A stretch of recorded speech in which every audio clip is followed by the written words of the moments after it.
Hello दोस्तों, कैसे हैं आप। आज मैं आपके साथ एक इंटरेस्टिंग स्टोरी शेयर करने जा रहा हूं। मैं हूं शान और आप देख रहे हैं शान सीरीज। तो कहानी की शुरुआत होती है 16 नवंबर से। एक कॉल स्केड्यूल करते हैं तो उसमें जो सैम एल्टमैन है के साथ कौन, सेट्सू केवर।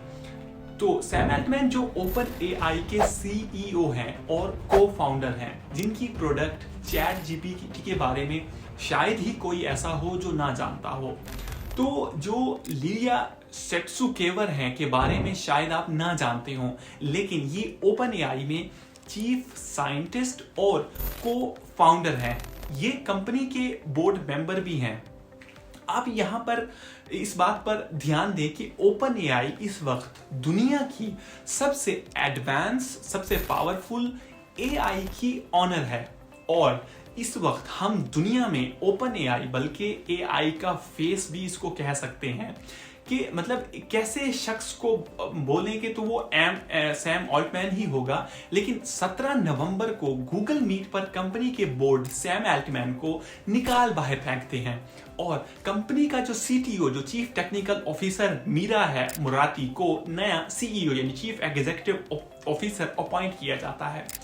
ओपन एआई की प्रेसिडेंट जो है, जिसका नाम जज ब्लॉकमैन, से भी गूगल मीट के जरिए बात की जाती है। उनको कहा जाता है कि आप प्रेसिडेंट बन सकती हैं, लेकिन आपको बोर्ड से बाहर किया जाता है। लेकिन वो उस वक्त कंपनी छोड़ देती हैं। अब आपके ख्याल में ये तो नॉर्मल चीज है, टेक की दुनिया में अक्सर ऐसा होता रहता है। लेकिन ओपन एआई कोई ऐसी वैसी कंपनी नहीं है। ये एआई की कटिंग एज कंपनी है।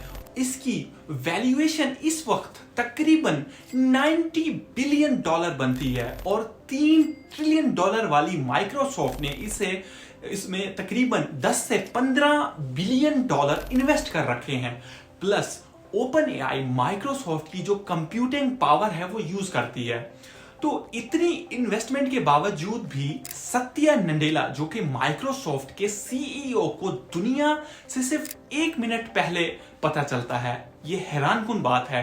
18 नवंबर को सैम एल्टमैन को एक अच्छा मतलब चलता हूं कि टाइप ट्वीट करते हैं कि बस इस ट्वीट के बाद ओपन एआई में ये बातें होना स्टार्ट हो जाती हैं कि इतनी काबिल सीईओ, जिसने चैट जीपीटी जैसी प्रोडक्ट बनाई, को कैसे किसी खास वजह से निकालना तो समझ आती है, लेकिन ओपन एआई एम्प्लॉयज की तरफ से ये बगावत ट्विटर पर सिर्फ दिखती है कि एम्प्लॉयज बार बार के सैम के फेवर में ट्वीट करने लगते हैं।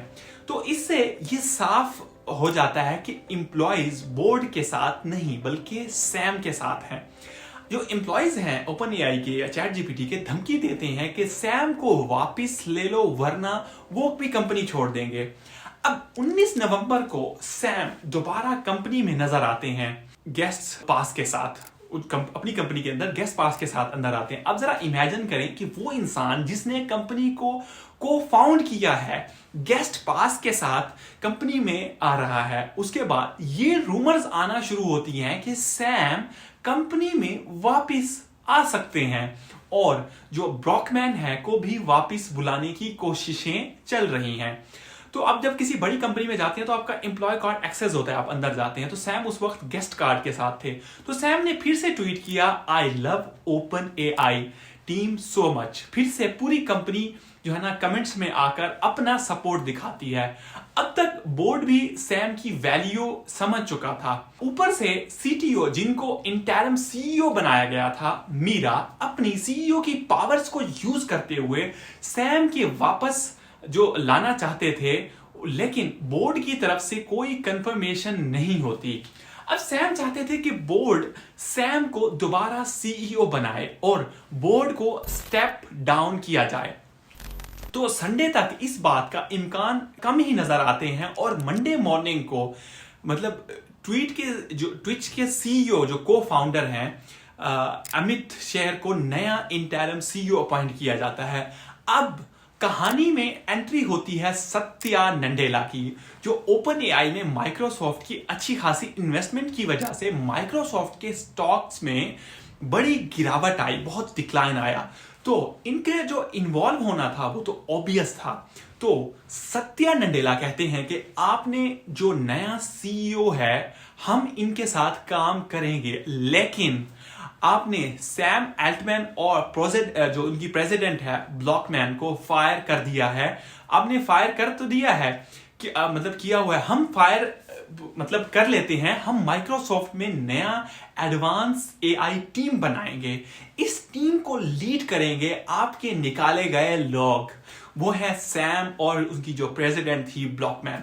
और इस टीम में जो इन तमाम लोगों के लिए जो जगह है जो भी होगी, ओपन एआई छोड़कर माइक्रोसॉफ्ट किसी मतलब एआई टीम को ज्वाइन करना चाहती है तो सत्या नडेला किसी भी ट्वीट से $90 बिलियन की वैल्यूएशन वाली कंपनी का कबाड़ा हो जाता है। और कंपनी के 500 एम्प्लॉयज जो ना बोर्ड को लेटर लिखते हैं कि आप रिजाइन करें वरना हम माइक्रोसॉफ्ट चले जाएंगे। तो उसके जो सित्सु केवर हैं चीफ साइंटिस्ट, वो यहाँ पे अपनी साइड चेंज कर लेते हैं कि उन्होंने बोर्ड के गलत फैसले को सपोर्ट किया, इसके लिए वो सॉरी मतलब माजरत करते हैं। लेकिन अब देर हो चुकी थी और कंपनी के एम्प्लॉयज ने ट्विटर पर आकर पोस्ट करना शुरू कर दिया कि ओपन एआई, ये बहुत ही फेमस ट्वीट हुई है, open AI nothing without its people. तो मीडिया रिपोर्ट के मुताबिक ओपन एआई के 770 एम्प्लॉयज में से 700 एम्प्लॉयज माइक्रोसॉफ्ट को ज्वाइन करने के लिए तैयार हो जाते हैं। दूसरी तरफ माइक्रोसॉफ्ट की जो स्टॉक पहले मतलब फ्राइडे को जो गिर रहा था, ऑल टाइम हाई तक पहुंच गया था, तो मतलब गिरावट में नीचे, तो ओपन एआई के जो कस्टमर्स भी हैं वो भी ओपन एआई को छोड़कर माइक्रोसॉफ्ट की तरफ शिफ्ट होने लगते हैं। तो क्योंकि अब ओपन एआई के पास ना सैम था, ना एम्प्लॉयज और ना माइक्रोसॉफ्ट, तो अब इसके पास पहले ही ओपन एआई की एल्गोरिदम्स के राइट्स थे। अब यहां ओपन एआई का स्ट्रक्चर पर थोड़ी नजर डालते हैं। ओपन एआई एक नॉन प्रॉफिट कंपनी है, लेकिन 2019 में ओपन एआई ने एक और कंपनी ओपन एआई एलएलसी शुरू की जो मतलब फॉर प्रॉफिट थी। और इस फॉर प्रॉफिट कंपनी का जो 49% शेयर है वो माइक्रोसॉफ्ट ओन करता है। अब 49% जो है वो एंड्रीसन हॉरोविट्ज जो है पीटर थिल खोसला वेंचर्स जैसे फंड्स ऑन करते थे, जबकि बचा 2% ओपन एआई फाउंडेशन और उसके एम्प्लॉयज ऑन करते हैं। लेकिन इसमें जो असली पावर है वो नॉन प्रॉफिट ऑर्गेनाइजेशन के पास रखी गई थी ताकि एआई कभी गलत हाथों में मतलब ना पड़े। तो सैम एल्टमैन के पास कोई डायरेक्ट इक्विटी नहीं थी कि जिन बोर्ड ऑफ डायरेक्टर्स ने सैम को फायर किया वो इसी नॉन प्रॉफिट के को मतलब कंट्रोल करते हैं। जब इतने सारे एम्प्लॉयज कंपनी को छोड़कर जाने वाले थे तो बोर्ड के इस प्रेशर को हैंडल ना कर पाए और जो मजबूरन बोर्ड के मतलब हटना पड़ा उसको बोर्ड को, और सैम दोबारा सीईओ बन गए। लेकिन यहां पर एक सवाल है अभी भी, वो ये है कि ऐसी क्या वजह थी कि सैम को फायर किया गया? कंपनी क्या कुछ दुनिया से छुपा रही थी? इन सवालों का जवाब हम मतलब जानने की कोशिश करेंगे कि हम अगली वीडियो में कि ऐसा क्या था कि अचानक उनको इतने काबिल आदमी को, इतने अच्छे सीईओ को इतनी मतलब तेजी से किसी को बताए बगैर, माइक्रोसॉफ्ट जिसका 50% के करीब शेयर्स है उसको भी बताए बगैर, उसको भी नहीं पता होता और फायर कर देती हैं। तो ऐसा क्या गलत था, ऐसा क्या था जो छुपाया जा रहा था? तो ये सब उन्हें मजबूरी में करना पड़ा।